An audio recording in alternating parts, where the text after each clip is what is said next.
Telangana Congress working president अंजन कुमार यादव और सदर तेलंगाना महिला कांग्रेस सुनीता राव की क़यादत में टैंक बंड के पास पेट्रोल, डीजल और गैस सिलेंडर्स की कीमतों में इजाफे और रियासती हुकूमत की जानिब से बरकी शरहों और बस किरायों में इजाफे के खिलाफ बड़े पैमाने पर धरना मुनज़्ज़म करते हुए मरकजी और रियासती हुकूमतों के खिलाफ नारेबाजी की गई।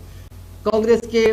कारगुजार सदर अंजन कुमार यादव ने बताया कि यूपीए दौर इख्तिदार में गैस सिलेंडर 400 रुपए में फरोख्त किया जाता था। अब मोदी की हुकूमत ने उसे 1000 से जायद कर दिया। उन्होंने बताया कि वजीर आजम नरेंद्र मोदी ने 2 करोड़ नौजवानों को मुलाजिमतें देने का वादा किया था और वजीर आला केसीआर ने 2 लाख नौजवानों को मुलाजिमतें देने का वादा करते हुए इख्तिदार तो हासिल कर लिया, लेकिन एक भी फर्द को मुलाजिमत फराहम नहीं की गई।